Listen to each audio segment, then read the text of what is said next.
Hello, stream. Today we'll be going through some papers on the psychology of patriotism and nationalism. I found 4. So let's jump right into it. Wait a second.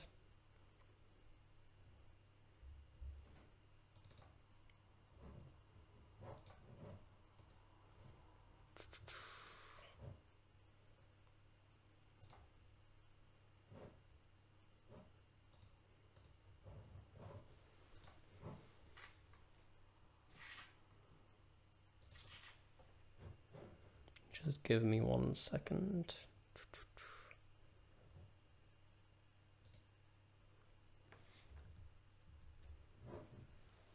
Okay.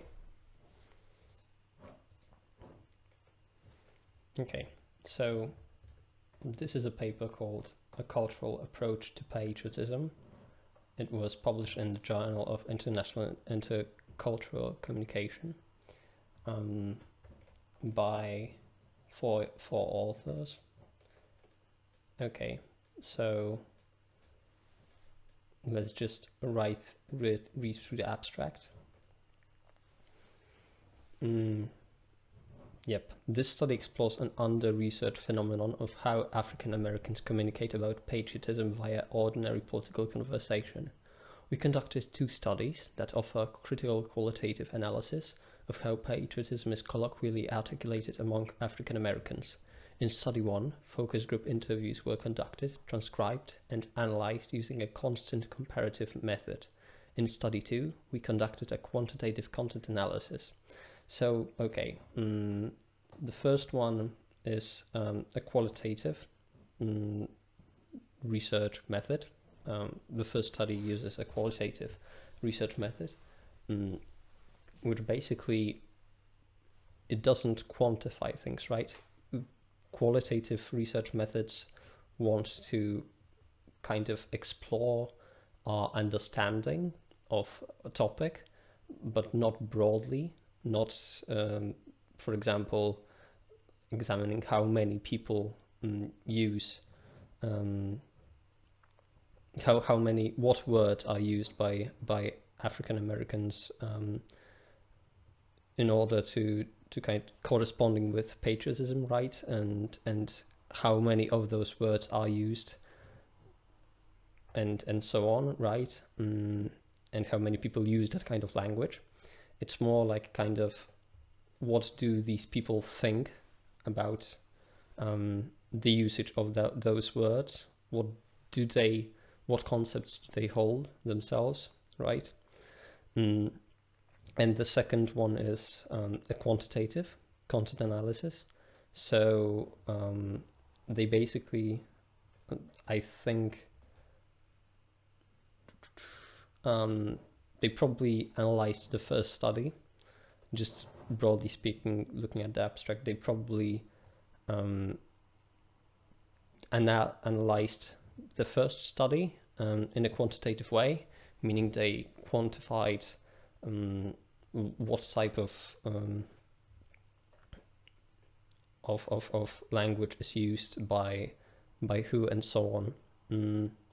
We'll see though. The findings from Study 1 help characterize one's orientation to their nation, i.e. community, subordinate, guardian, and tumultuous. Participants expressed having an attachment to, identification with, and commitment to their communities. Okay, so, so basically those 3 conceptualizations could be taken out of the focus group interviews and kind of put into the would you say theoretical framework. So okay, let's go through it all. Although socioeconomic, political, and cultural cleavages within the United States have been well documented and have produced many inflection points, recent controversies related to standing or not for the national anthem highlight the symbolic relationship between African Americans and their communities in the United States. Yep, this is this references the thing with one of the baseball players, if I'm not mistaken, American baseball, not standing up for the national anthem during a match, and kneeling. I think I'm not that into I'm not that well versed when it comes to that topic.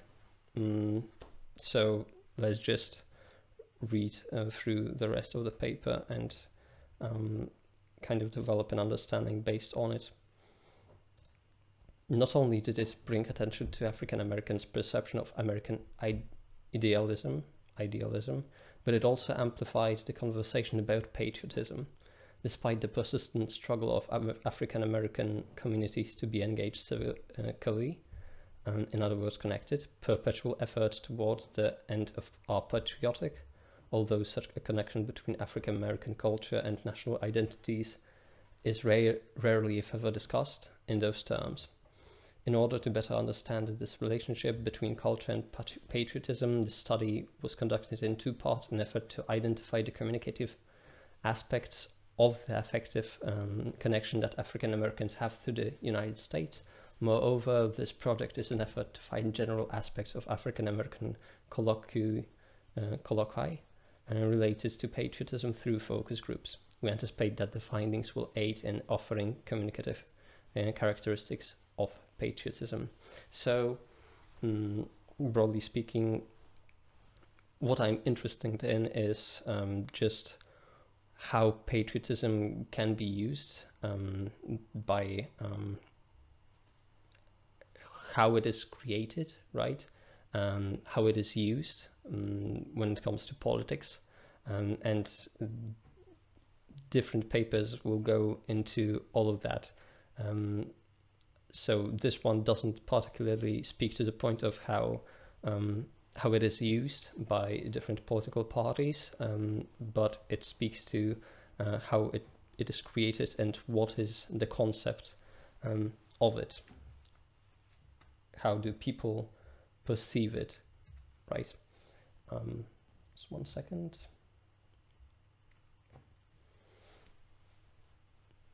And kind of broadens our understanding. It will broaden our understanding. Okay, in the following sections we provide conceptualization of both patriotism and Black patriotism, and we explore the theoretical tenets of ordinary political conversation, which embraces a communication-centered reconceptualization of patriotism. Okay, so they provide kind of concepts about both patriotism and Black patriotism, right? What do they mean, right? How they manifest in action and in language. And they explore the theoretical tenets of ordinary political conversation, so probably just conversation between people about politics, which embraces a communication-centered reconceptualization of patriotism. So they kind of explore how we, how people kind of communicate patriotism, right? Just 1 second.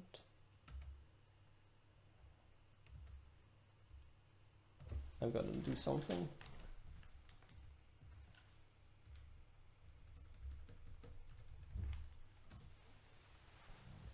Okay.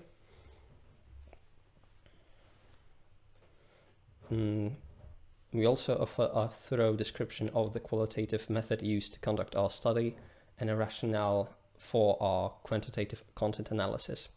So yeah, I mean, it's important to have that in your research paper, because people want to know why you did it, basically, and how you did it, so that the study can be replicated. Although many studies are not replicated because no one wants to replicate them. like that's not profitable, right? It's not interesting to many people replicating studies, but it's pretty important when it comes to research. Okay, in sum, we believe both approaches to data analysis contribute to the overall importance of our topic and operates as heuristic to understanding of identity and politics as they relate to the unique experiences of African Americans in the United States. So yeah, it's kind of like a rule of thumb, kind of a heuristic is a way in which we can perceive data, perceive concepts and so on. So this paper will help us understand those concepts. And also, I've got to mention, this paper is only interested in African Americans.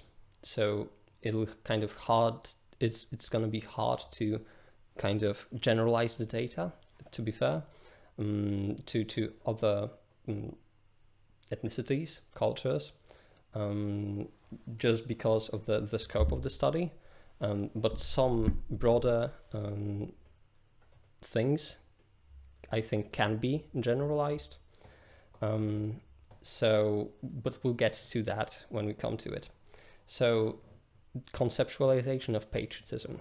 Okay, patriotism has primarily been studied from a social psychological perspective with little attention to a communicative approach. And here are all the papers / books / whatever that study patriotism from a social psychological perspective.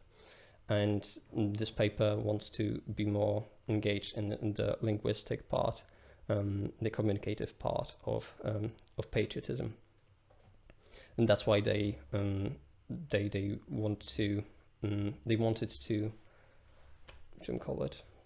understand how it is, how African Americans use language, patriotism in language, to understand the concept itself. By extension, there has been no systematic assessment of how African Americans communicate about patriotism.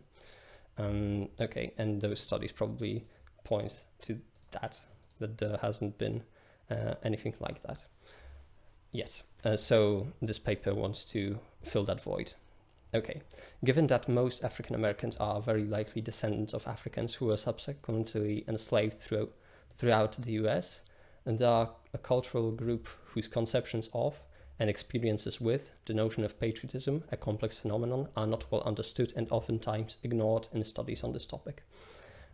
So yeah, basically because of the fact that African Americans had the culture, the history of African Americans in the United States is so different, the form of patriotism might be different as well. But we'll see when we get to it.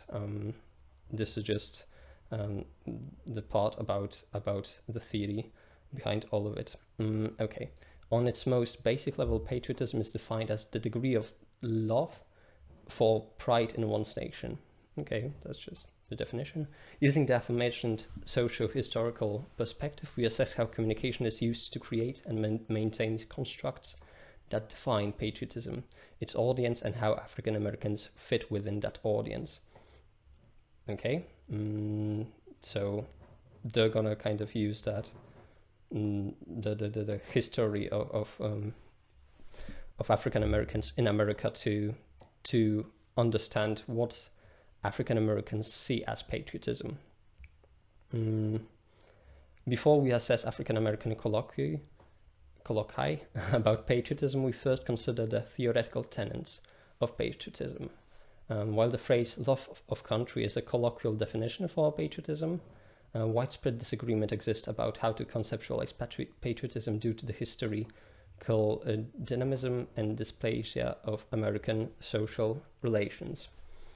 In other words, patriotism in each of its extant forms was operationalized and conceptualized from a Eurocentric cultural perspective, and one that does not embody the experiences of racially, ethnically, and culturally diverse citizens within the United States or other countries.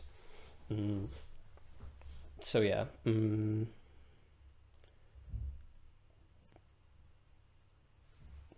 So basically, because patriotism was usually studied in Europe, where most countries are racially, ethnically, and culturally not diverse,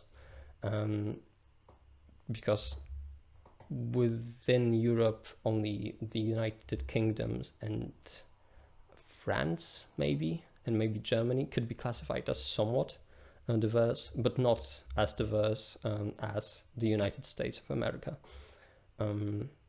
So they want to kind of reconceptualize that from within the American system. Patriotic typology. Okay, Adorno is a very prominent figure in sociology and distinguishes between genuine patriotism, constructive, and pseudo-patriotism, which is blind. The former is described as freedom from cultural rigidity and imperialism, while the latter is a blind attachment to uncritical conformity and imperialism. It's self-explanatory. Relatedly, contemporary empirical definitions of these respective forms of patriotism describe a rigid and inflexible attachment to country, characterized by unquestioning positive evaluation, staunch allegiance, and intolerance of criticism, and the questioning and criticism of certain group practices that are driven by a desire for positive change. So yeah, one is constructive, right? You criticize your own country and so on, because you want to make it better, right? You love it and you want to make it better. That's why you criticize some part of it. And the second one, blind, one is just blind, right? You don't criticize it at all. You just unquestion it at all and go with your love, so to speak. While these definitions offer some insight into this intangible phenomenon, tendency exists to operationalize patriotism from the perspective of political change, thus inferring a level of instability or change over time or circumstance. So yeah, basically there exists a tendency to use patriotism from the perspective of political change, right? That patriotism changes over time or circumstances, and it's kind of an unstable concept, or maybe the levels of different types of patriotism are also unstable, right? Okay, research on patriotism also reveals a relationship between patriotism and nationalism, which is, I mean, that's something that you'd expect, right? Nationalism is associated with authoritarianism, militarism, and intolerance, while patriotism is associated with internationalism, diversity, and liberalism. Patriotism in the United States is unique due to our lack of common origin and the organic conditions of democratic development via the constantly shifting subject position inherent in communities and communication. So yeah, basically the difference between patriotism and nationalism is that nationalism is kind of a step up from patriotism, right? Patriotism is just the love for your country, right? As defined here is just the love for your country, and nationalism is the love for your country over the love for like other countries and for people of other nations. So there is a relationship between people that are patriotic and nationalistic. Like probably people that are patriotic are more likely to be nationalistic. And nationalism is associated with those things, and patriotism is associated with internationalism, diversity, and liberalism, right? So and the United States kind of has a different interesting point of view, like because of its history. It's kind of different than most of states, most of nations in Europe. So for example, the United Kingdom, if you have someone from the United Kingdom, he might be more likely to be patriotic because he's ethnically from the United Kingdom, right? So yeah, and let's go to the next section, patriotism and inclusion.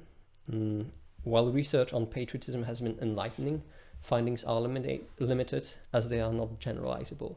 They fail to address racial and ethnic diversity that exists within most countries, and in this case, the United States. Typically, Black patriot participants make up less than 15% of the sample in studies that explore patriotism, whereas Caucasian participants typically represent 90% of study participants, which is 6 times the number of Black participants. Yep, okay, so that's one of the things. Most studies on patriotism were made and are made on Caucasian participants, and even if a study is not made specifically on a group of Caucasian participants, only 15% of the sample might be are Black participants. The dearth of African American appraisal of how African Americans conceptualize patriotism. American identity research on ethnic and racial minorities suggests that American identity is not ideological. Okay, so it's not that Americans usually from this statement states that Americans are not usually ideologically driven when it comes to their own identity, right? So ethnic and racial minorities are not ideologically driven when it comes to kind of identifying with something. They don't identify with a certain ideology. That is suggested here. Consequently, researchers have found that regardless of how patriotism is conceptualized, in other words, constructive, symbolic, uncritical, or as nationalism, African Americans are significantly less patriotic than Caucasians.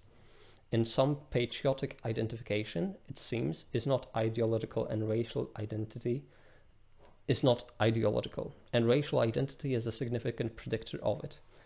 Okay, so it seems that dependent on if you are African American or Caucasian, your kind of ethnic racial identity is a predictor of patriotism, and people who are African Americans tend to be less patriotic than Caucasians. Existing research implies that African Americans exhibit significantly less identification with the United States than do Caucasians. While these findings are enlightening and significant, assessing how a racial identity informs patriotism is imperative but sadly missing. Thus, research must be conducted that is inclusive of such diverse ways of conceptualizing patriotism. Okay, so basically this study wants to explore how patriotism is conceptualized in African American communities, right? Because there's not that much research done in that area.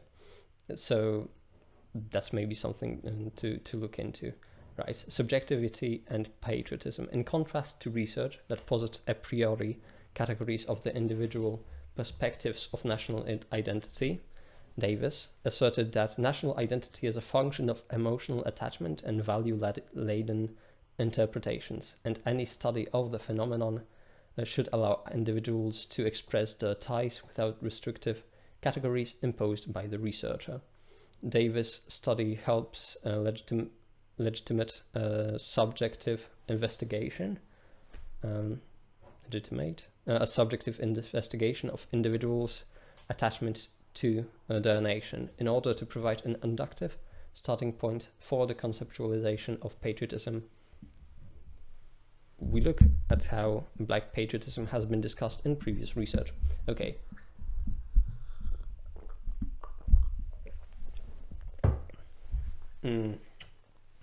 So basically, subjective investigation of individuals' attachment to nations is kind of important here, right? because different individuals might be attached in different ways to their country, right? And so now we're gonna discuss how, now the researcher is gonna discuss how the concepts of Black patriotism emerged, and basically what do they mean. So let's get through that. We're gonna evade the methodology, although we're gonna just brush through it. I'm not gonna I'm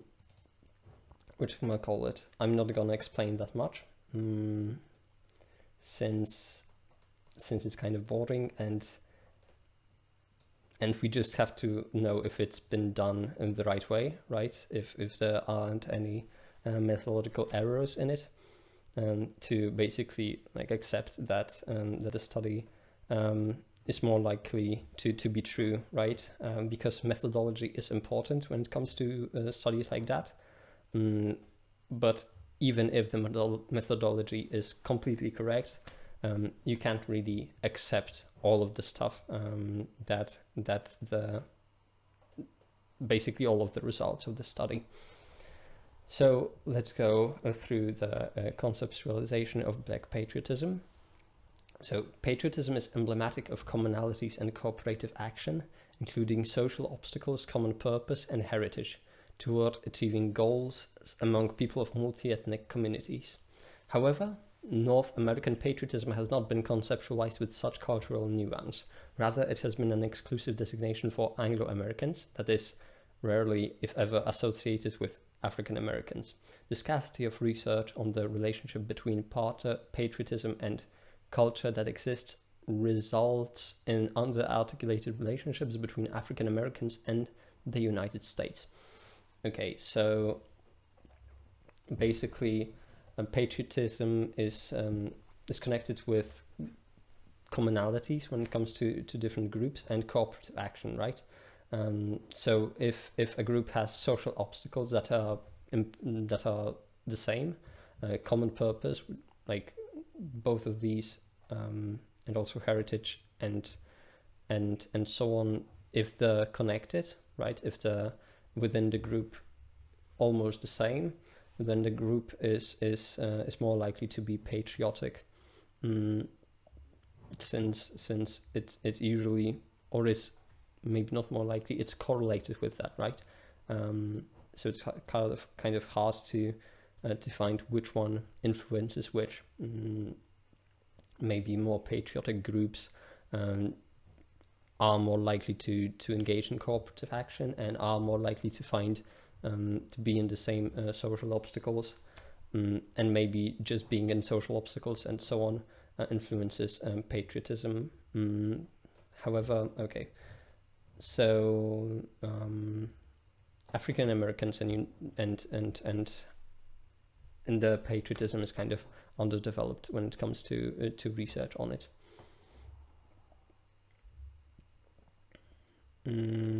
Okay, the best.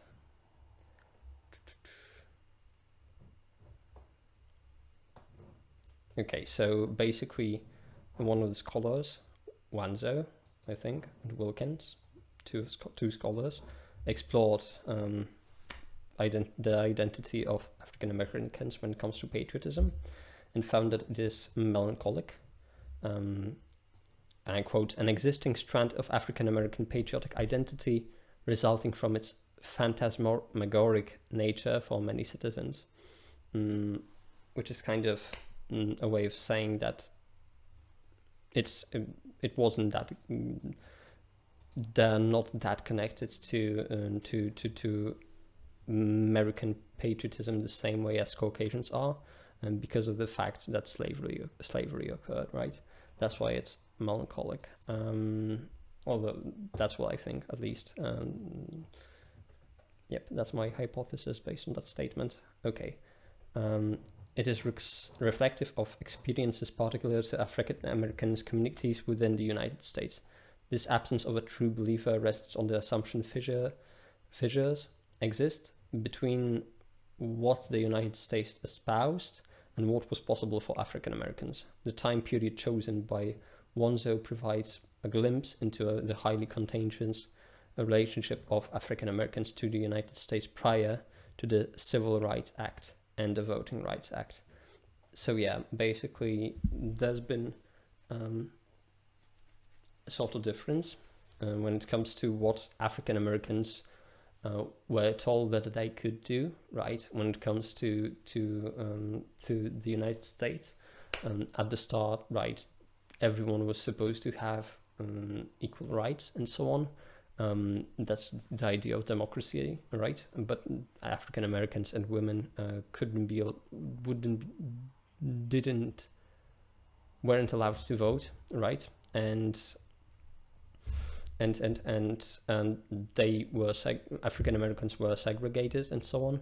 So the history when it comes to that, right, between before the Civil Rights Act and the Voting Rights Act, right, is highly contentious, and it probably influenced the way that they view America and the patriotism. It's kind of like, because of the fact that they are in those communities, those concepts probably are still within those communities, right? So, and for example, if you have, because like parental influence is pretty important when it comes to people's conceptual state, basically, what concepts they hold, right? What does patriotism mean to them? Is influenced by the parents, for example, the communities that they are in, and so on. And so that's why that persisted and persists still today. Maybe not as much as back in those days, but it still persists. Okay. Conversely, Wilkins' work looked at the historical development of African American nationalistic identity through the actions of the founders of the United States. Within the text, Wilkins contrasted the founders' decision making regarding the country's political development with the relationship to the institution of slavery and their own personal slaves. Yeah, so that's what I basically told you all about. Jefferson's pillow chronicled the unique positionality of African Americans in the development of the United States of America, and firmly placed the creation of America in the hands of all of its inhabitants from the time of its inception. What was not apparent in the works of these authors were the communicative principles that undergird Black patriotism as an ideological stance. Communication-centered works in this area are important because they allow for a general overview and understanding of the practical consciousness of African Americans. Marx and Engels is referenced here, so shout out to Marx and Engels. Patriotism, communication, and culture. Communication is a building block of patriotism. To unpack these notions, we look at Carey's 1999 cultural conception of communication via Dewey's often quoted assertion that society not only continues to exist by transmission, by communication, but it may fairly be said to exist in transmission, in communication. There is more than a verbal tie between the words common and community and communication. Thus, communication is viewed as inextricable from commonality and community. So patriotism should be viewed in a similar vein of duality of and by transmission. So basically patriotism, the researchers state that should be viewed in the way that it is pronounced in society, right? And in the way that that society is influenced by it, right? So you might have a person that kind of explains patriotism, the concept of patriotism, and thus it becomes a thing within that community, and so because of being that thing in a community, it influences furthermore the actions of that community. Furthermore, Transmission as message exchange has historically been cast as the expressed goal of communication, while less attention has been paid to the ritualistic aspects of communication. The symbolic expression of shared beliefs help connect disparate individuals and communities. So yeah, basically, if you have individuals that are not connected to anyone, then the expressions of shared beliefs might get them together. The ritual of sharing those beliefs might be important, which is something that also happens with religion, right? People get together and share their own beliefs, and thus, even if individuals are kind of like outsiders, then they feel more inclined to go up and talk to people and so on, and become part of communities, right? And so then the communities might also like mesh with other communities and so on. The transmission of messages is contingent on symbolic representation of a difference and relationship, but the organic ritualistic practice of organizing to assert patriotic civility may be assessed via ordinary political conversation, described as talk about common political subjects within everyday spaces and context, entered into casually, voluntarily, and without specific purposes or agenda. So just talking about politics, right? Not trying to influence someone's decisions and so on, someone's worldview. So yeah, that's something that kind of can show us how patriotism is transmitted and how it is conceptualized within a society. Other conceptualizations of conversation involved a focus on rule-governed formal deliberation or purposeful argumentation and willingness to argue. And while these are important dimensions of communication, they are not our focus of study because they do not address daily colloquy. Thus, our first research question is designed to explore the political attitudes of African Americans about patriotism via OPC. Okay, so basically,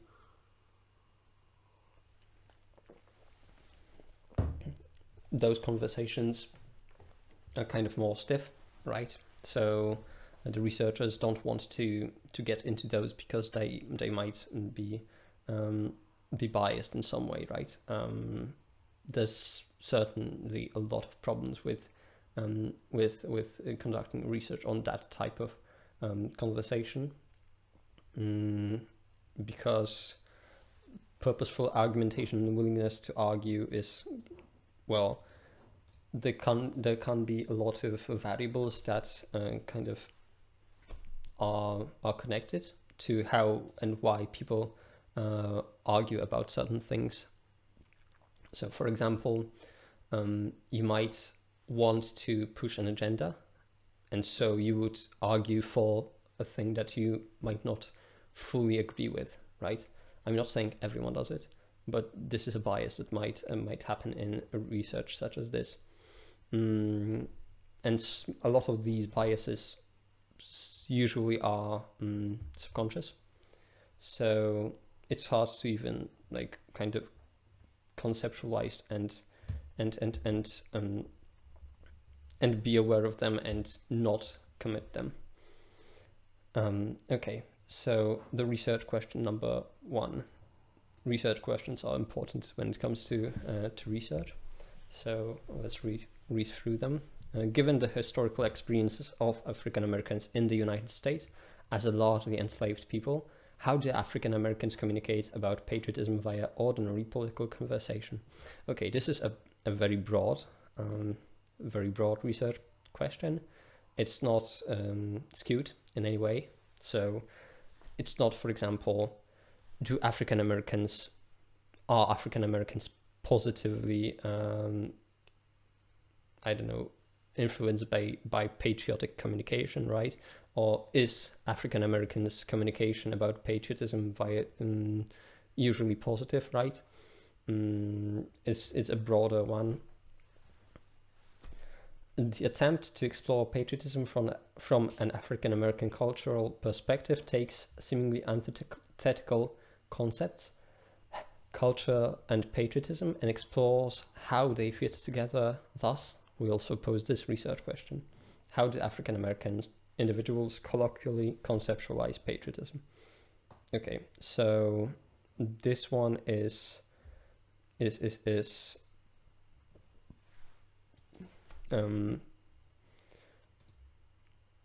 they're very connected, right? But this one has the historical experiences of African Americans as the first part, which basically shows that the first research question is going to be more interested in that part of the communication, and the second one will be more broad, right? Even though this is broad as it stands, right? It's the first part of the question shows us that the lens through which the research will be analyzed and the results will be analyzed is largely like the lens is the enslavement of African Americans in the United States. Okay, so study 1, 3 focus groups: rural Northeast Georgia. Okay, and 2 in Atlanta metro area.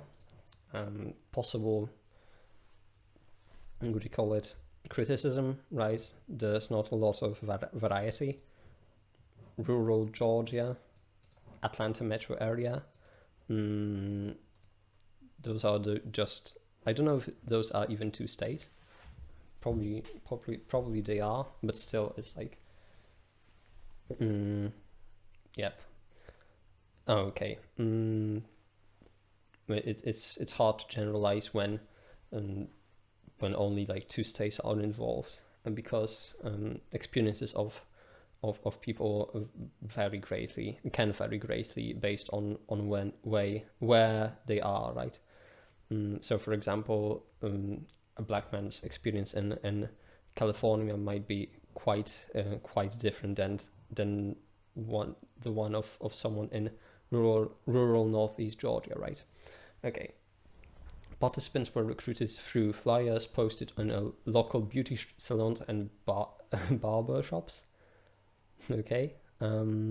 Social media posts on Facebook and graduate student association listserv at a southeastern university were also used to collect responses. Okay. That's weird then, because like, okay, maybe that's weird. Like, they say that Facebook posts and graduate listservs were used to correct responses, but this is a focus group, so people have to get together and talk about a subject basically within like the scope of the sample, right? So a couple of people just talk about something with each other, and researcher is there with them, kind of guiding them through the conversation, asking questions and so on. A total of 30 African Americans participated, which includes both a student sample and a community sample.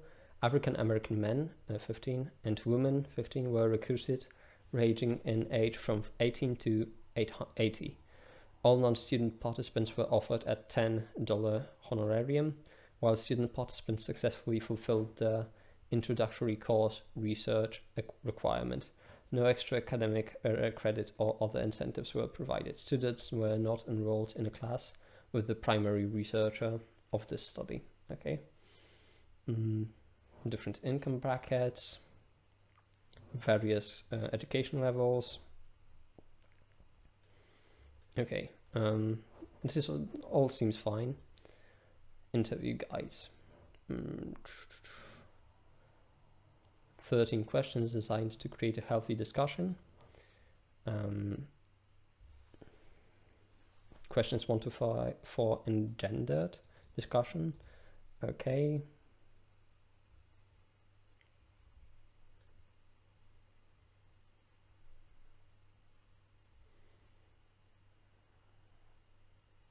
Okay, so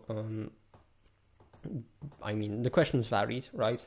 1 to 4 were engendered discussion on the projection of affiliation within the United States, individually and as a group, and the ideas were noted, and the perception of patriotism, right? So the researchers wanted to check if gender changes the concept of patriotism, basically. The 5 to 9 was a further discussion, and 10 to 13 were more based on certain aspects of politics, right? So political perspectives, the domestic and foreign policy concerns.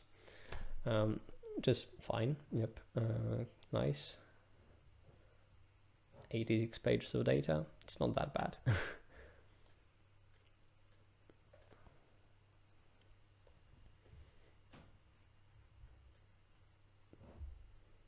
Okay.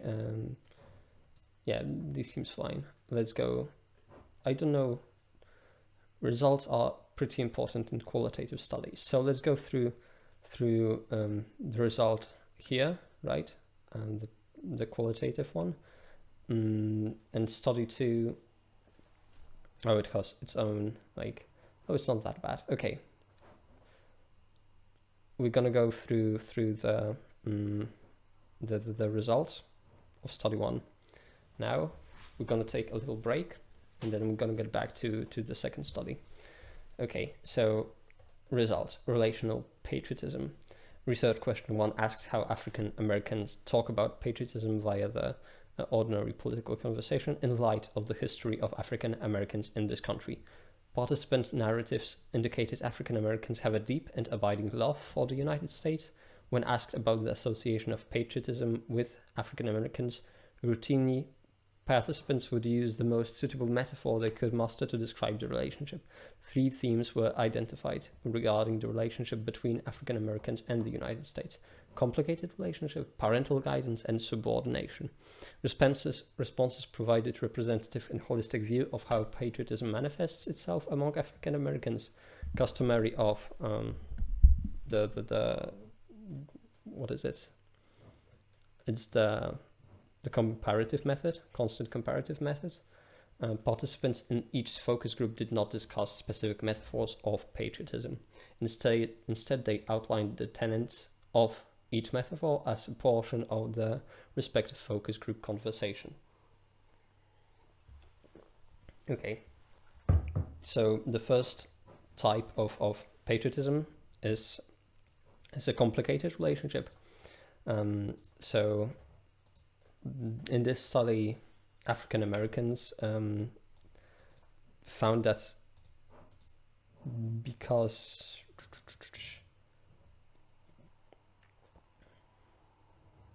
that it's kind of vague, like the relationship of Black Patriot to the United States, and we can read through his statement.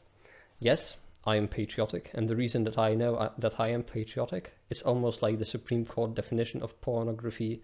Almost, you don't know what it is, you can't define it, but you know it when you see it. And it is the same thing for me and my patriotism. I would fight in the interest for our nation and our flag, and I know that the colors means something to me, so I can define it as a specific definition, but I know it when I see it, I know it when I hear it, and I know that it unifies us no matter what race. So basically, he couldn't define it, right? So one group of African Americans within the sample couldn't really describe patriotism, used metaphors, and it was kind of vague. All 5 focus groups had problems with describing patriotism, and let's look at Adrina's statement now. which describes her ambivalent relationship. I kind of look at this as a complicated relationship, just kind of it in terms of the transition in progress that we've made. For instance, separate but equal. Instead of not having anything, I mean, before you weren't even considered a full American citizen, you had a value of like 13% of, like a white counterpart. So it's kind of like, we'll give you this to kind of soothe you over because it's better than what you have. Her use of the metaphor complicated relationship helps describe not only her relationship to patriotism, but also the connection between patriotism and being African American. So yeah, she, because of the whole history that influenced her view of patriotism, she kind of found it as a complicated relationship, even though she felt that it's better. The relationship is okay, but it has some negatives, right? The history is something so negative that it kind of makes her ambivalent to the whole idea of patriotism. Audrina's particular utterance demonstrates her ambivalence toward the United States, because she assumes that all relational parties were equal. Yes, obviously, yeah, she does. And the United States should show respect toward all citizens. Audrina's stance indicates that African Americans should be treated with equal standing among other ethnic groups. So yeah, kind of complicated relationship can occur of both, because someone might not know what patriotism is, like exactly, like he or she feels that they are patriotic, but they can't really explain it that well, meaning that it's pretty complicated. They harbor like some feelings about patriotism and the United States, but they can't define them. And also from the second reason, which is because of the history and because of the fact that someone feels like everyone is created equal and an American citizen is equal to another. And obviously the history showed that it wasn't that way.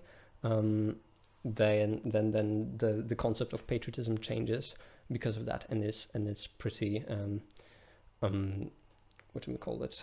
Complicated, right? Yep. Okay. Subordination, the second type of patriotism that Black Americans had in the study. So this theme can be described in terms of a hierarchical relationship where the United States is depicted as an unsuitable parent and African Americans are cast as disgruntled children. Rory, a 29-year-old participant in Focus Group 1, offers his perception and understanding of African American patriotism. Okay, I don't know. It's kind of like a bad parent, I guess. Like you got the parent who basically provides for you.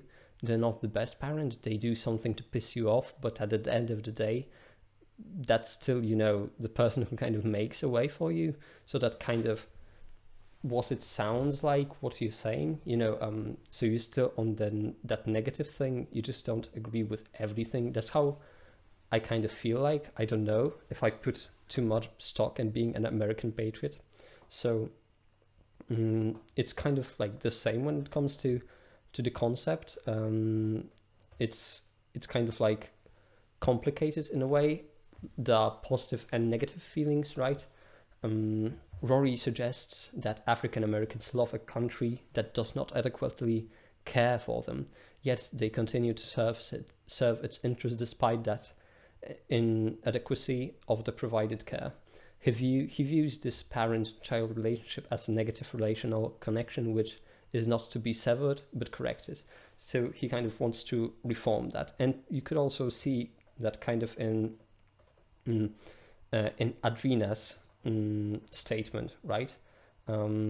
She kind of feels that everyone should be a full American citizen, no matter the race, and that in the past people of color were treated negatively and thus her patriotism is focused on that aspect, like kind of takes into account that aspect, and that's why it's ambivalent.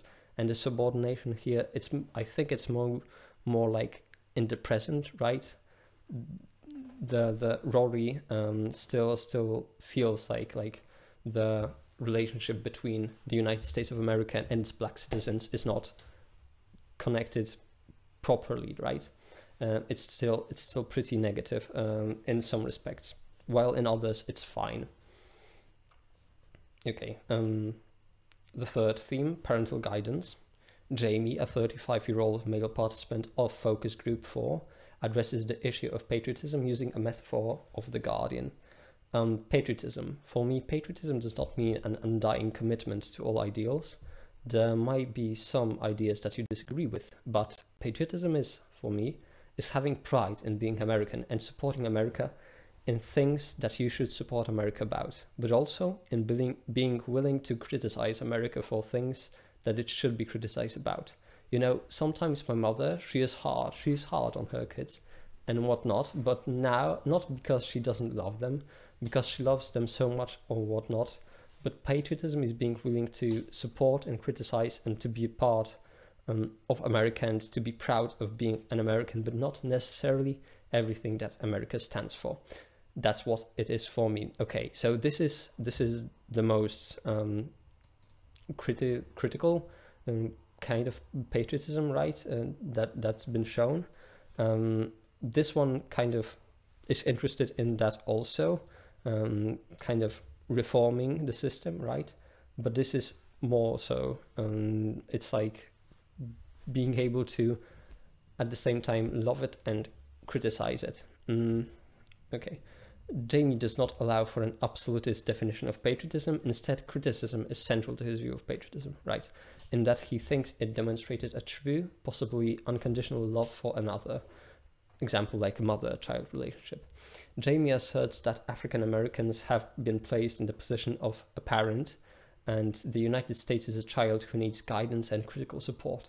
The findings from the thematic analysis highlights participants' view of patriotism as relational. In response to our explicit inquiry of how African Americans talk about patriotism via ordinary political conversation, in light of the history of African Americans in this country, we found that vagueness regarding how African Americans talk about patriotism within the community may help provide a rationale for participants' use of interpersonal relationship as a theoretical bridge from perception to experience. Okay, so basically, because the first research question was interested in how, because of the history of enslavement and so on, black Americans, how do they perceive patriotism in spite of being enslaved and so on, right? So that's the answer. They found that it's kind of relational and in a way subordinate, complicated, right? And they use metaphors like being a parent, parent-child relationship, right? So you can see that this is pretty, would you say, complicated? Yeah, bittersweet, right? There are pluses. They obviously love their country and so on, but they feel like it's not that it has some negative aspects to it. So yep, that's how they think about it in this research paper. Okay, in order to address research question 2 regarding how African Americans communicatively conceptualize patriotism, participant generated relational categories such as complicated relationships, subordination, and parental guidance were explored. Okay, so basically the first one was a qualitative research method, and the second one is quantitative. So we'll go through it, and I'll kind of explain what do we call it? Yeah, mixed research method study involves, what it involves in this particular case. So qualitative analysis revealed participant narrative expressing culture-specific elements in individuals' relationship to the United States. Generally, patriotism researchers give credence to cultural identity, which helps mediate the relationship of the individual to the community, whether sentimental, affective, or instrumental benefits / rewards. So yeah, basically cultural identity is found to be would you say it's connected, right, to the idea of patriotism, to the concept. It changes whether it is sentimental or instrumental based on the culture. And Delamater et al. Explored the nature of national involvement by assessing the dimensionality of patriotism by positing 3 components: symbolic, normative, and functional. Symbolic involvement is characterized by strong emotional investment in the nation and its values, and a positive affect orientation to its symbols.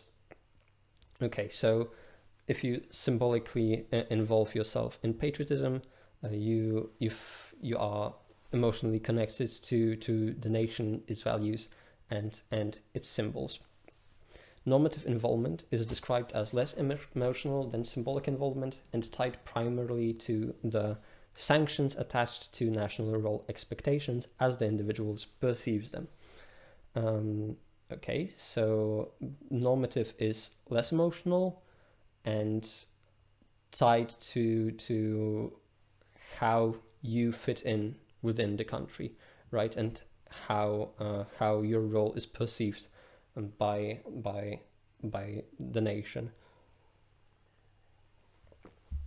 or by communities, I guess, since it's hard to be perceived by the whole nation, right? But your role can be in some way. But you would also say that it is very much dependent on the community that you are part of, because you're just basically you know what the idea of that role is based on what your community thinks, or based on the people that you talk with. Right, yep. Lastly, the functional commitment to one's nation was dependent on the perceived reward available from participating in the system. So yeah, normative is kind of like you feel a part of society because of what you do. Symbolic is you feel a part, or you feel like being a part of a nation because you feel that the nation, that you agree with the symbolisms, right?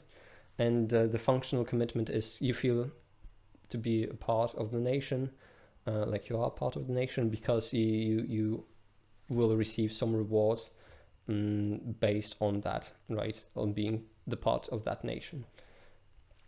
Okay, Delamater et al.'s relational categorization have been the empirical model for contemporary definitions of diverse forms of patriotism, including constructive, symbolic, uncritical, and nationalism. Hardy and Katib highlighted the deficiencies in previous conceptualizations and operationalizations by asserting that ideological bias influences how patriotism has been empirically evaluated. Yep. Okay. So this is pretty important, right? If you are on the right or the left wing, right? If you are more nationalistic, more patriotic, right? Then the concepts change based on that. And if you're like more globalistic, for example, if you're more globalistic, you might think that the concept of patriotism is like more negative, right?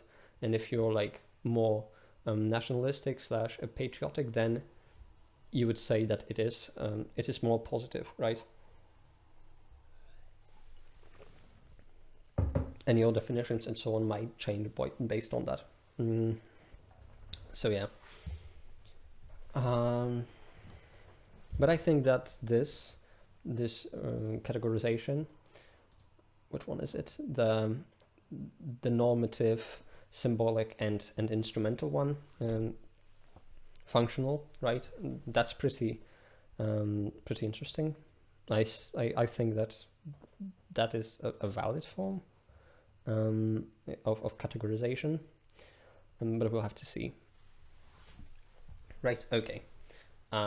Schatz discussed the affective link between individuals and the nation in relation to blind patriotism versus constructive patriotism. So now we're going to the communicative aspects of relational patriotism. Yep, and relational being the one that they shown in the qualitative study, right? Parental guidance is a form of relational patriotism. Subordination is also relational, right? You are subordinate to the nation. Parental guidance, you are the in the relationship of mother/child, right? Of a parent/child, and complicate is less relational, right? Although you still have like a relation to the history in this context, right? And this is just like vagueness, so it's hard to be relational if you like have a relational type of patriotism if you can't really define it. But it's hard to define patriotism, right? Okay, for laymen usually, right? If you're not into that topic, and if you've not thought about it, right? If you've never read about it, then it might be harder for you to conceptualize it. Okay, communicative aspects. Schatz also explained that there have been various aspects of the relationship investigated, such as belongingness, responsibility, loyalty, and pride. Relational communication was built on the communicative aspectives, principles of interpersonal communication. Relational messages were branded as the core of interpersonal exchanges and function as an apparatus to identify, command, and report, and affiliate and define the connection between relational partners. My throat is getting sore. I've got to get used to streaming. Okay. As a consequence, a person's commitment to their nation may be exhibited through a combination of various common topoi of interpersonal relationships: immediacy, affection, trust, receptivity, and similarity depth. Okay, so you have different, basically, types.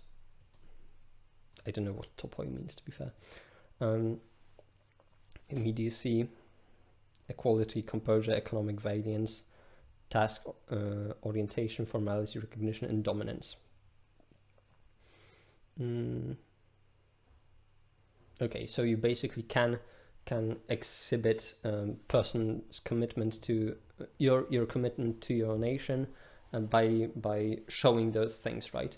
By talking about affection, right? Trust to your nation, similarity within your nation, about equality within your nation, composure with your nation, economic variance, and so on. These are all the types of things that can point us towards types of communication that can point us towards someone being patriotic and towards the conceptualization of patriotism. Subsequently, dependent upon a person's level of relational identification and the evaluative description of that relationship, the person's patriotic type, example symbolic, functional, or normative, may become apparent. This mixture of relational communication, psychosocial research, and American politics theoretically broadens our capability to see the interpersonal nuances of patriotism. So yeah, basically all of that makes our perspective bigger, right? When we look through the lens of the patriotic types and on the way that they the way they talk, we can basically broaden our understanding of patriotism, because we can connect those two things together, right? And we can also kind of see which one influences which. So for example, if a person is normatively, functionally patriotic because of the economic variance of that nation, or equality within that nation, right? Okay, so this is the second study. This one is quantitative. The first one was qualitative. After completing the thematic analysis of the focus group data in study 1, a quantitative content analysis was conducted. 2 trained undergraduate researchers analyzed transcripts and divided the information into discrete units of texts. The units were agreed upon by each student and reviewed by the primary researcher, who then organized the 1,544 discrete units into a coding sheet for coders. Okay, so they basically did a thematic analysis, right? A content analysis, which is basically a thematic analysis, but a quantitative one.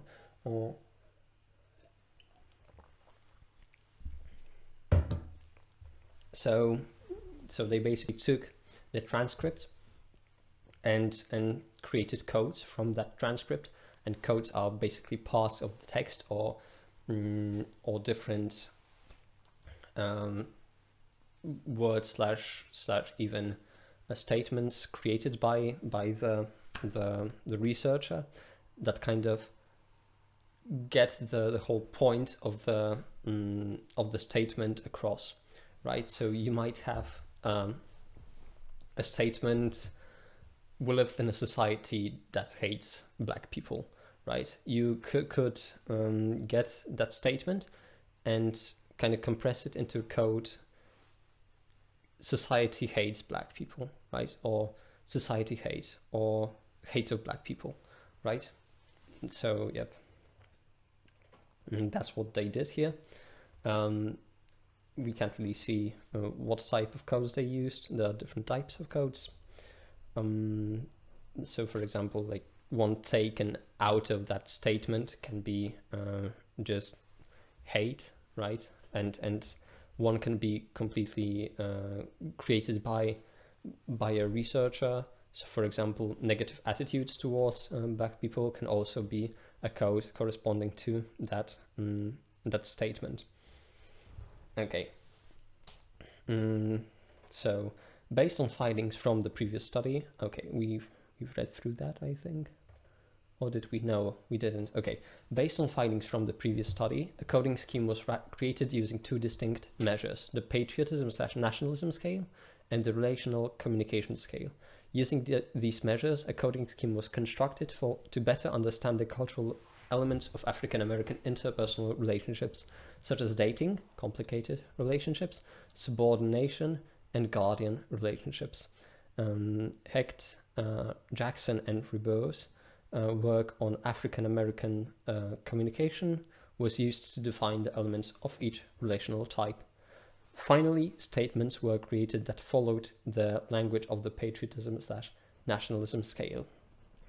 Okay, we don't have to go through the measures, because that's basically like the whole math, which is correlations between different answers on that scale and so on. Okay, so let's get through the results. Relational models offered by participants may help to communicatively characterize the affiliation that an individual feels toward the community. For example, a person who conceptualizes that they are a part of a tumultuous relationship may communicate characteristics of symbolic affiliation to the community. Further, those who express a guardian relationship may be prone to have a functional affiliation to their communities. However, those who express a subordinate relationship may be prone to have a normative affiliation to their communities.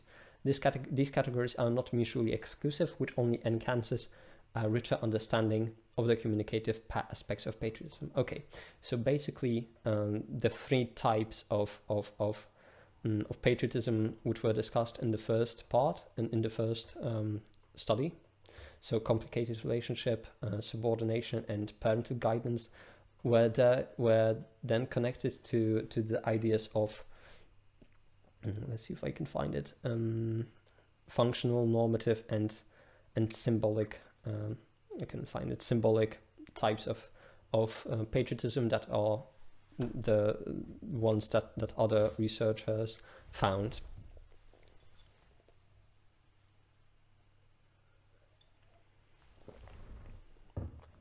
Okay, so they found that functional is more of a guardianship.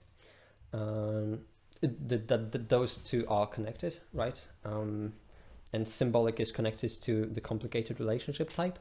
So if you feel like the symbols of a nation and so on are important to you, of your nation, then you are more likely to be within the complicated relationship type if you are a black person in the United States, right?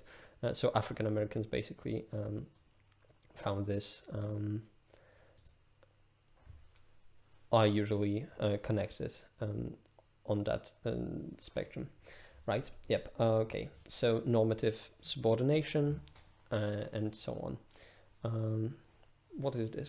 This is interesting. Attachment, attentive, benefits country, resourceful. Okay, so the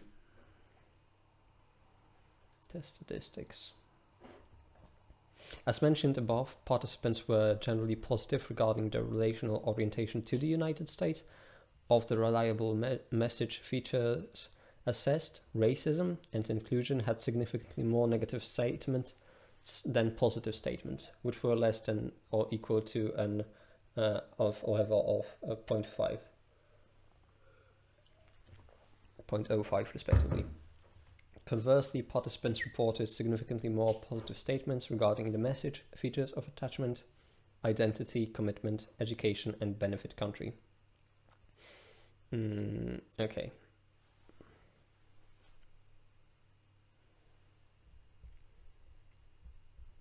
For the purpose of analysis, both positive and negative statements were combined, thus revealing no significant differences in the overall use of positive statements and negative statements. More specifically, African Americans were engaged in OPC about patriotism. African Americans who were engaged in OPC about patriotism used more negative than positive statements regarding racism and inclusion. Okay, so basically racism and inclusion are negative, right, when it comes to the concept of patriotism within the black community.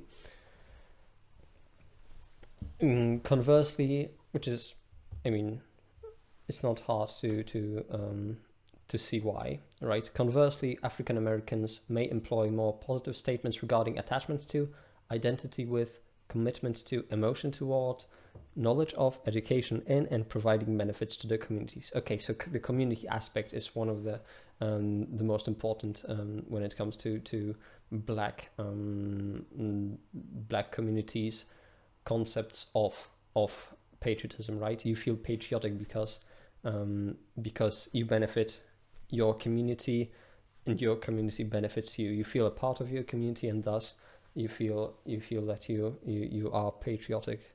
You kind of like even maybe use your community as a symbol of the nation as a whole. Okay, to provide a rich description of the findings reported above, qualitative responses encapsulated within the significant message features of patriotism, functional, symbolic, and normative relational statements will be reported below. Okay, so we can read through that.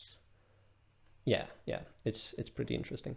Okay, so functional relationship. The significant positive communicative aspects of the functional patriotic relationship categorization are categorized as attachment to, and as benefit to and from one's nation. And these categories help conceptualize the functional elements of African American colloquy about patriotism. So attachment and benefit, those two ideas are instrumental when it comes to functional relationship. Participants overwhelmingly referred to the United States as home. For example, Corey, a 32-year-old black male states. Black male states.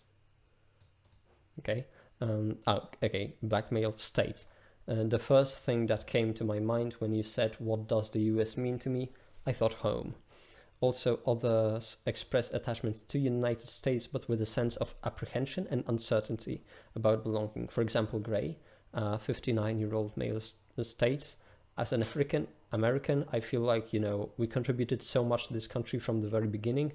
I just think, said, the reason I love my country, that's why I criticize it every day." And here it is constructive patriotism, right? But they feel attached. And they see benefit in it. And predominantly, participants outlined several benefits gained from United States citizenship, included exercising rights and hard work. To illustrate the former Carisha, a 37-year-old engineer proudly stated, "When I had a chance to vote for Obama, in 2008, I exercised that right." Regarding the latter, Pop, an octogenarian, who raised his family in Chicago, discusses hard work. Raise our kids, work hard, do the things that you're supposed to do, and there has always been obstacles in the way, Now it's not to say you can't overcome them. Okay, so both participants basically stated that hardworking and exercising rights benefits them, right? They feel better because of that. That they see that as a plus of being a patriot. And that's the reason for why they are a patriot, right? Okay. Both participants voiced an idea about being active in their respective communities. The experiences had by African Americans in their respective communities points to positive attachment, benefits, and the ability to challenge the status quo, with the understanding that there are and have always been intentional subversive practices.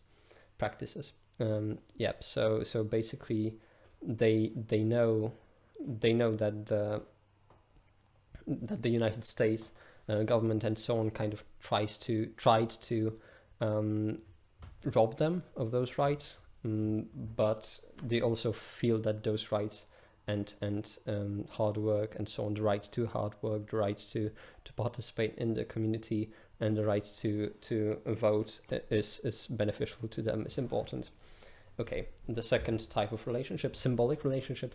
The significant positive communicative aspects of the symbolic patriotic relationship categorization are categorized as commitment to and identification with one's nation.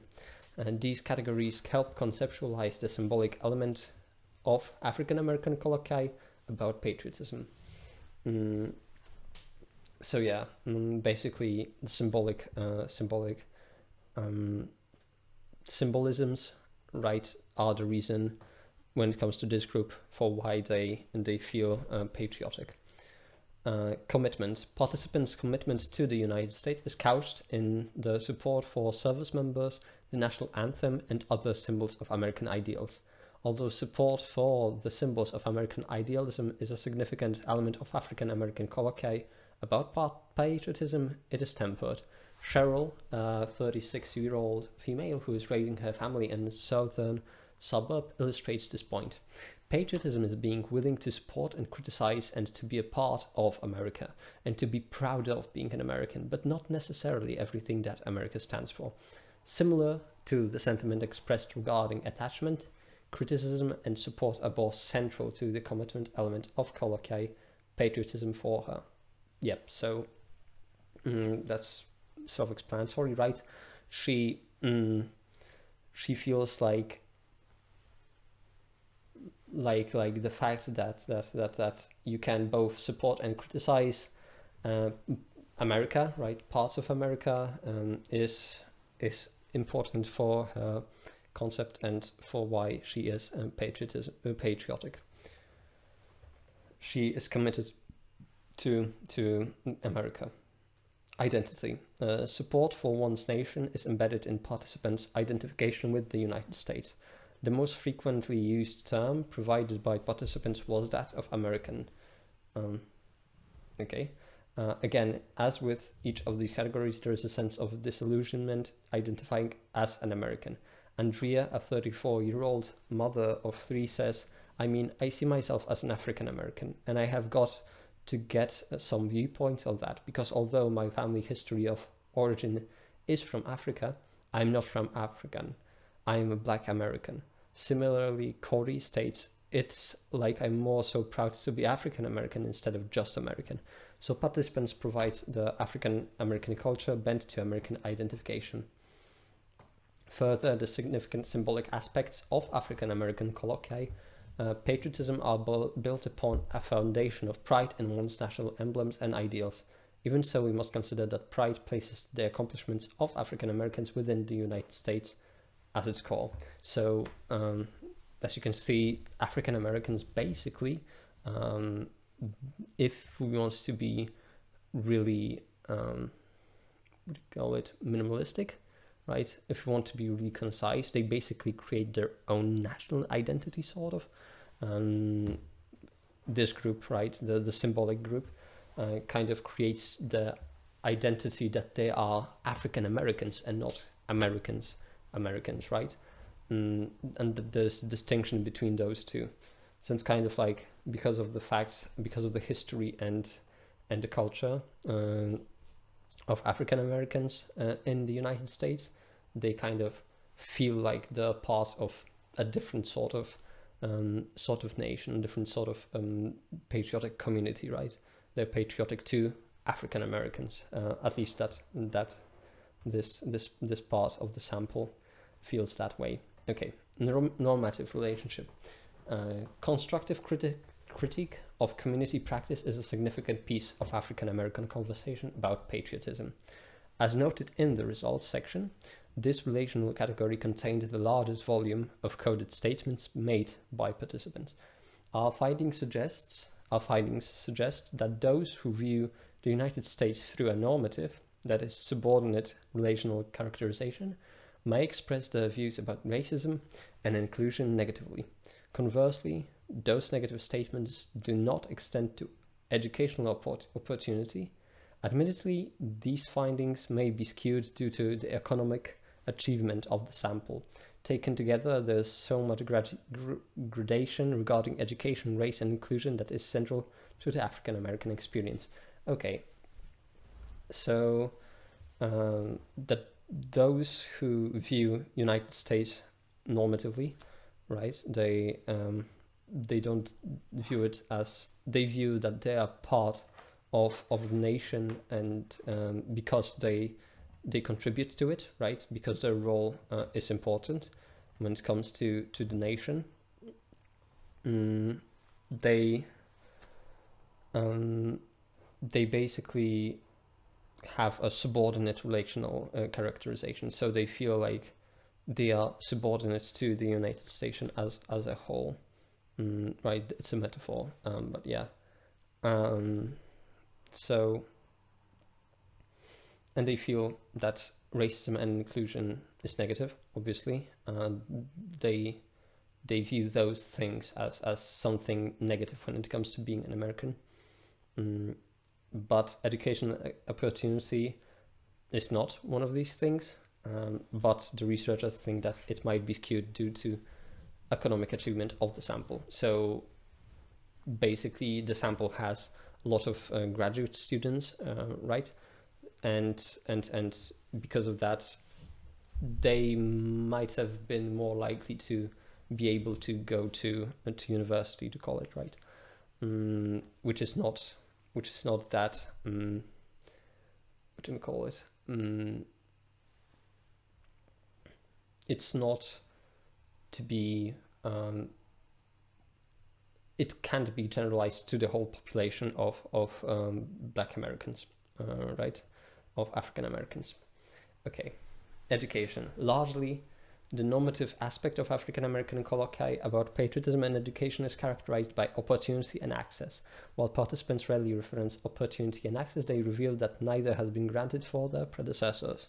Sean, a 44-year-old software developer, states, "And when you understand all of the different opportunities that are out there, and you are raising your family, you know, to that symbol that you can be all that you can be." So, you know, it sounds cliche, but the fact is that you can be all that you can be. Sean's assumption regarding the possibility to attain more and to pass it along to your family is a normative expectation for participants. Thus, opportunity and the ability to reach your potential are accessible via educational attainment.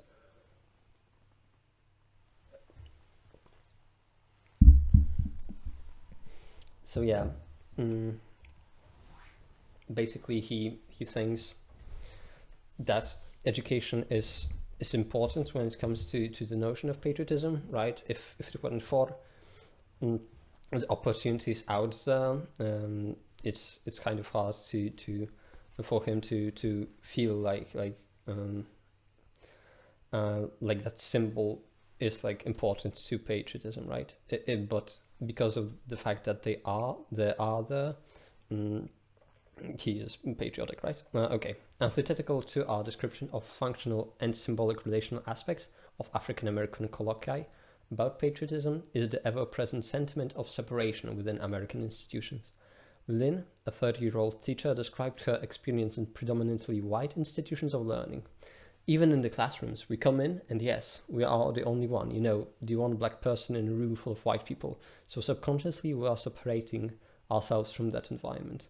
Further, Brett is a 38-year-old unemployed financial analyst, lamented, "You kind of realize, you know, we got civil rights and you still kind of do have that separation between, you see, the white people, they are moving out of the neighborhood and are going somewhere else. The separation inherent in discussion of patriotism by African Americans may be seen as a desire for more inclusion. As seen from participants' statements, institutional and communal separation main functional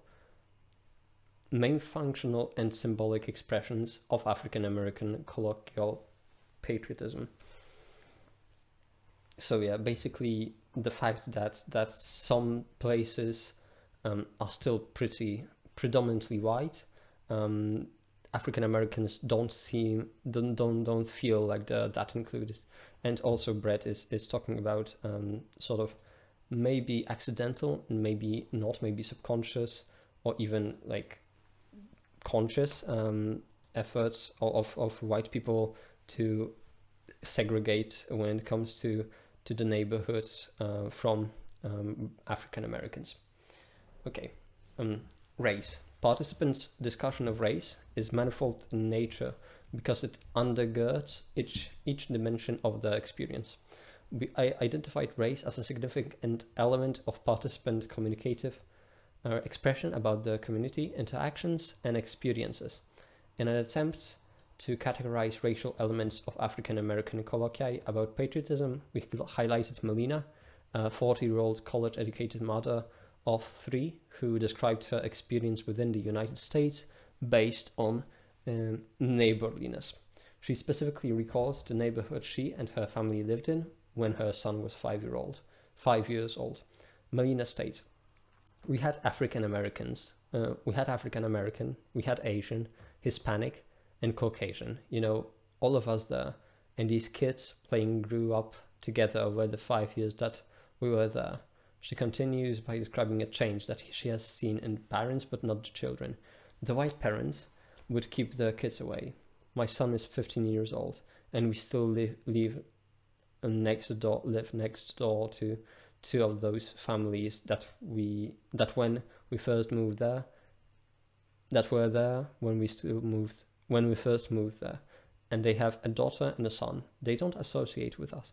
They will speak and keep going, but the kids would come over and play. They would come over and eat dinner. I could send my son over there and, you know, after school, but I noticed now that they are 15, 16 and 11, that it's totally different. And I don't understand why. Due to having a son who is African American, Melina experienced acceptance, neighborliness and presumed rejection. Within her collective experiences, there are elements of both functional and symbolic expressions of patriotism. However, she is left wondering what went wrong. Melina's experiences demonstrate where race and culture intersect, and regardless of the divergence in perception of how neighbors interact, the practice of community has been colonized, as it were, by the perception of racial difference. Okay, we finally moved through that all, and now are the, I mean, assumedly most important part, right? What the researchers thought about that, to what do they gathered from it, right? What do they feel is important, and so on. So yeah, let's go through the discussions and the conclusion, and we will take a break after that. So, in the face of history, and that includes both subjugation and institutional repression that disproportionately encumbers the social, economic, and political ascendance of African Americans, how do they conceptualize love of one's country via ordinary political conversation? Throughout the focus group interviews, respondents struggled to communicate a cogent definition of patriotism. Participants' inability to conceptually articulate patriotism highlights the dialectical tensions between race and patriotic identity. Okay, the dialectical tension is basically that they are opposed. Race and patriotic identity is opposed in some way when it comes to the Black African American communities. Frederick Douglass's 1852 speech commemorating the signing of the Declaration of Independence provides a compelling and quite telling diatribe illustrating a deep skepticism common to African American communities regarding patriotic idealism. He states, "Fellow citizens, above your national tumultuous joy, I hear the mournful wail of millions." While the topic of patriotism within African American communities is not a novel concept, it has not been systematically explored. Although the findings of this qualitative study are not generalizable, our results provide a deeper understanding of how African Americans may talk about patriotism. And the literature on constructive versus conventional patriotism is couched within social identity and has been repeatedly verified to be partly shaped by identification with one's nation. Regardless, that conceptualization of patriotism has systematically excluded African Americans from its analysis, and therefore experiences that make up a particularized United States patriotism that cannot be divorced from our unique history. Okay, so the first part, although the findings are not generalizable, our results provide a deeper understanding of how African Americans may talk about patriotism. So yeah, that was the most important part when I thought that I want to get through this paper on stream, so that everyone, me included, gets a broader and also a more deeper understanding about the subject. So now we know that there are different types of patriotism, right? Both constructive and blind patriotism, right? And also normative, symbolic, and functional patriotisms, and also patriotisms that were found within this the scope of this paper itself. So the first patriotism was the complicated one, right? And the second type of patriotism was the subordinate one, and the third one was the relational parent-child relational type of patriotism. So that kind of broadened and also our understanding, and also made us more and more, made our understanding deeper when it comes to that topic. And we also know that the African Americans were excluded from the research when it comes to patriotism usually, right? And I mean, we know quite a lot now. We know about all of these themes, right? The theme of benefit and also attachment as itself. Those, would you say, variables when it comes to being patriotic, right? Okay. As previously stated, empirical data continues to show that African Americans concomitantly, I don't know what that word means, are significantly less patriotic than their white counterparts, regardless of patriotic characterization and report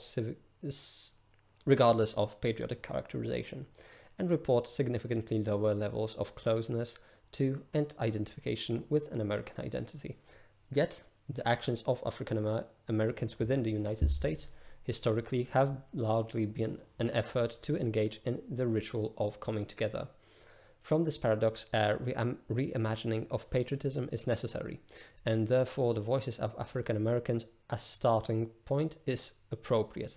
What we found was that aught of what the United States should be is not the determinant of relationship or the lack of thereof, but instead relative disenchantment within the United States is what colors communication about relationship development between a person and their nation. We do not argue that values and closeness are not central to building relationships, but we do seek to reimagine the terrain of relationships to include the process by which individuals and or groups evaluate values and the ability to build closeness or intimacy with another. In other words, relational communication. So yeah, basically, they kind of think of patriotism as a relationship, right, between a person and the nation, and found that color, that race, right, the history, is important when looking through that lens at that relationship. Within the process of building relationship via communication, self-disclosure is essential to progressing through stages of relationship building and by extension, managing the flow of information. Nevertheless, we see participants in this study disclosing about their community experiences to help illustrate the bilateral relationship to their nation, which denotes how patriotism has conceptualized via ritual and material practices. Therefore, the expressed disenchantment emanates from a history within the United States and may be generally indicative of human relationships, of a persistent effort to be recognized in the law, in the communities, in industry, and by their nation. While most relational characterizations were expressed as positive, some statements were significantly more negative. When compared to other relational statements, racism and inclusion appeared at a higher frequency. Similarly, Snyderman and Piazza found that perceived discrimination and marginalization are essential characteristics of the African American political experience. African Americans who seek to belong to a larger American society and work toward united a community. That's a weird statement. Often face significant obstacles resulting in disillusionment. Yeah, okay. So basically, those African Americans that kind of try to become a part of a larger community find some obstacles when it comes to racism still, and to the history of racism, and thus become disillusioned with the nation of America. The problem with patriotism is not embedded within the definition, but perceptions of what it represents. For participants, there was a swift repudiation of a critical patriotism, also referred to as pseudo-patriotism. Okay, I don't know what repudiation means. Regarding research question 1, participant-generated relational metaphors implicitly cast African Americans as willing partners, but with an acknowledgement of cultural skepticism. The complicated relationship denotes that, although participants perceived both parties as having the ability to be invested in the relationship, they assert that one party may be less invested. For participants, America is a country that they often feel neglected and detached from, despite showing love through service and sacrifice. The parental metaphor was used in two distinct ways, as both guardian and subordinate. Some participants cast themselves as mature wards of the state responsible for upholding democratic ideals and principles. Conversely, other participants articulated themselves as having a subordinate relationship with the government. For these respondents, the United States is responsible to its citizens and should continually provide new opportunities for advancement. Right, so there's a lot of stuff here. Right, the fact that they feel neglected and despite the service, and the parental metaphor, guardian, subordinate, right? The United States for African Americans is both responsible for them, and they feel responsible for it. Yep, okay. Because patriotism is recognized as love and service to country, those who expect to be protected by the government are often demonized for displaying unpatriotic behavior. Participants' use of the relational metaphors, complicated, tumultuous, guardian and subordinate relationships, illustrates their view of how African Americans dramatically cast themselves as American patriots. Yep. Regarding research question 2, participants-generated metaphors are used as guides to inform the quantitative content analysis. Resultantly, we are able to provide communication-specific categorization of functional, symbolic, and normative patriotism typologies that lead us toward a discernible conceptualization of patriotism informed by African-American cultural perspectives. While participants positively talk about the United States, this study suggests that patriotism does not mean absolute devotion to the United States. Instead, patriotism is a delicate negotiation between managing relational disenchantment and affective attachment to one's nation. Patriotism is on a continuum of disillusionment. Although this upends traditional notions of patriotism, our findings indicate that one can be disillusioned and still be patriotic. Further, not only can one be both disillusioned and patriotic, the findings suggest that one must be disillusioned to a degree to be patriotic. Thus, disillusionment is a key component of a person's affective attachment to their nation. So, in this sample, right, people felt disillusioned by the history of the United States and by the ideals of the United States, and kind of they had to feel that way in order to feel patriotic. Right. Okay, that's what they think can be generalized. Okay. Further, the ritual of relationship building includes both the coming together stages of relationships and the coming apart stages. Relational development between a person and their nation, in other words, mediated by community experiences, adheres to stages of interpersonal relational development. Stone, Heen, and Patton assert that effectively engaging in difficult conversations can help strengthen a relationship. Disillusion is inherent to difficult conversations. Further, the inverse of disillusion may be repression. Okay, so basically, by communicating with other people, the idea, the concept of patriotism can emerge, and the relational development of that patriotism, right? So the relation between a person and its nation is mediated by community experience and adheres to stages of interpersonal relational development. And so those three assert that effectively engaging in difficult conversations can help strengthen a relationship. So in a way, if you engage in difficult conversations about racism in America and you are an African American, this can help strengthen your patriotism. Disillusion and is inherent to difficult conversations. Further, the inverse of disillusion may be repression. Yeah, and disillusion is also inherent to difficult conversations, which means that it might be it also feeds into that, and that disillusionment being inherent to patriotism in Black communities. Andrews addresses how repression can backfire. He states the key factors in the literature on repression that account for the positive impact of repression are the micro-mobilization contexts and the temporal location, with repression being an effective deterrent prior to the emergence of a protest cycle and toward the end of protest cycle. Yep, so repression is also important.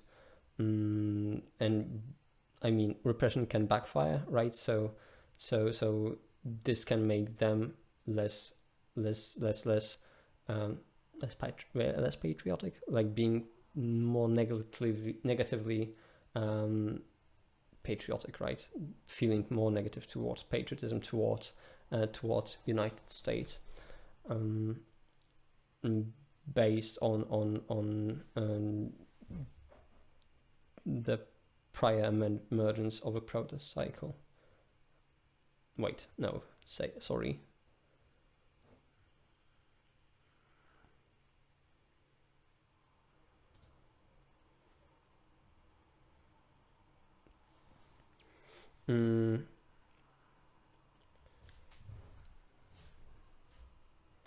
Yep, I mean, repression can backfire when it comes to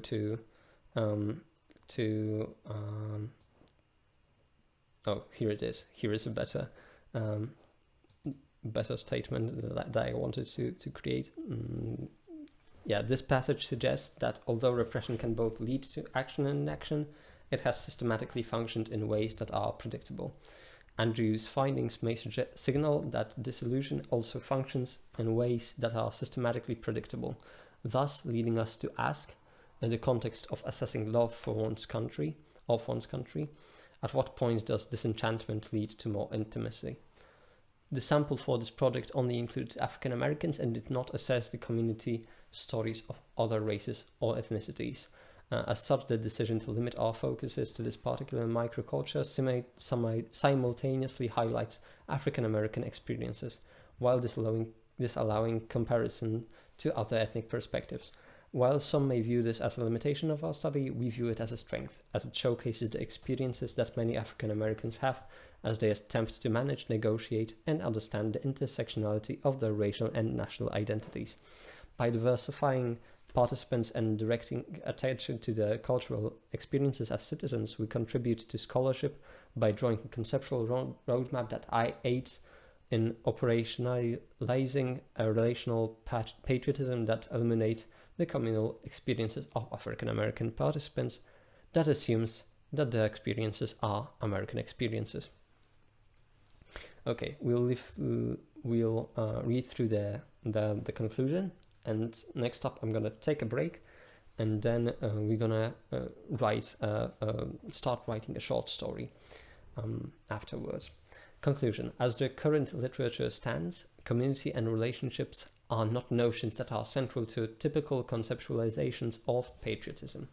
The findings from our study suggest that the use of such metaphors introduces a more inclusive and diverse approach to understanding the various microcultural groups that make up the citizenry of the United States. That narrative, the narrative that unfolded during the focus groups reflected an association between OPC and patriotism, which is a unique finding that is unique to African Americans. As Grossberg noted, the communicative nature of patriotism is characterized by the active occupation of certain political, social, and economic position within a non-arbitrary constellation of experiences. This observation was further supported by our results, in that participants revealed markedly different experiences with the US in the efforts to describe and explain what it means to be patriotic or to espouse patriotism. More specifically, the narratives from the interviews and focus groups offered evidence that the nation's history of and individual experiences with systematic oppression undoubtedly have a direct impact on how African Americans make sense of their place in the local communities and in the nation. By extension, this identity negotiation process ultimately informs what they think and how they actively participate or not in their communities, which is inherently a form of civic engagement, in other words, political communication. As a theoretical and practical extension of previous works on patriotism, this research highlights the lack of empirical research and social commentary concerning patriotism among African Americans. Using both a qualitative and quantitative approach to understanding patriotism has revealed the importance that African American participants in this study place on being a part of and connected to a collectivistic culture. A sense of belonging was a strong desire that many participants recognized as being as the center of how they connected to the United States. Additionally, what became quickly apparent from our interactions with participants was that they filter patriotism through their community experiences.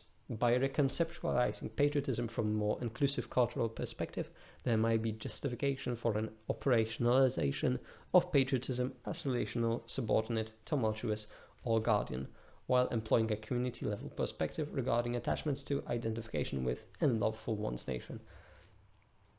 Okay, so yep, that's all of it. That's the paper. I'm gonna for sure gonna link it in the chat and link it in the description. It's a cultural approach to patriotism. Marcus J. Coleman, Tina M. Harris, Kevin L. Bryant, and Carrie Rife Stice from 2018 in Journal of International and Intercultural Communication. I hope this was interesting to you all, and let me just summarize the conclusions quickly. So yeah, the community aspect of Black Americans life, African Americans lives informs the view of on patriotism towards America, and basically three different views were created in this paper, were found. The first one being the completely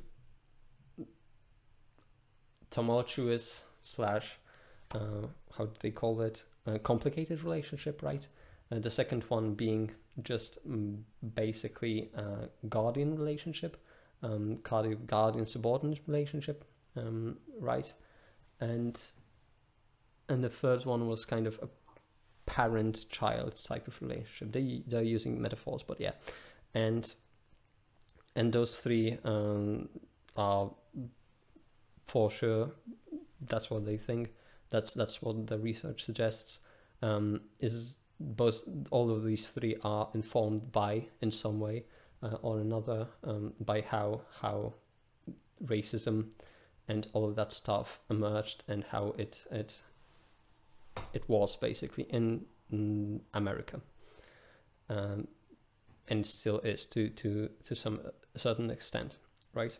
Yep, and that's basically it. Although there's so much more to this research paper,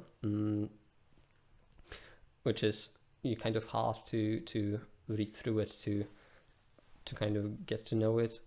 I can't say that I completely 100% understand all of the things, but that's okay. Like the main points those I understand, and I hope you do too. And yeah, if you have any questions or any comments, just leave them in the description or put them in the chat. And yeah.